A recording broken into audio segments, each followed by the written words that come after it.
Hello, ഞാൻ രമേശൻ. ഞാനിവിടെ പറയുന്നത് കണിച്ചുകുളങ്ങര ദേവീക്ഷേത്രത്തിൽ വെച്ചുണ്ടായൊരു വിചിത്രാനുഭവമാണ്. കഥ കേട്ടുകൊള്ളൂ. ഇനി കഥയിലേക്ക് പോകാം. വളരെ മുമ്പാണ് കണിച്ചുകുളങ്ങര ക്ഷേത്രത്തിൽ പോകാൻ ഞാൻ പദ്ധതിയിട്ടത്.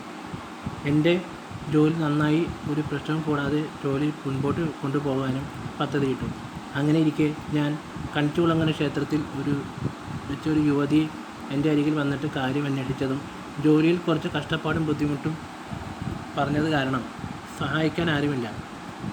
പിന്നെ അങ്ങനെയിരിക്കെ അവിടുത്തെ ഒരു കടയിൽ ചെല്ലുവാൻ പറഞ്ഞു.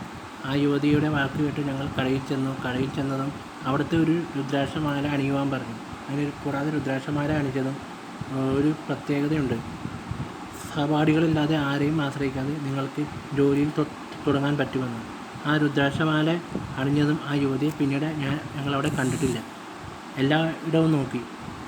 പിന്നീട് അവിടുത്തെ കണിച്ചുകുളങ്ങര ദേവീക്ഷേത്രത്തിലെ ദേവിയുടെ ചിത്രം കണ്ടതും അക്ഷരാർത്ഥത്തിൽ ഞങ്ങൾ ഞെട്ടിപ്പോയി. ആ യുവതിയുടെ മുഖമായിരുന്നു ആ ദേവിക്ക്. ഞാൻ ഓടിച്ചെന്നപ്പോഴേക്കും നട അടച്ചിരുന്നു. എൻ്റെ ആരും ഇല്ലാതെയുള്ള കച്ചവടത്തിൻ്റെ വേഗത കണ്ടതും എല്ലാവരും കൂടെ അക്ഷരാർത്ഥത്തിൽ അത്ഭുതത്തോടുകൂടി നോക്കി.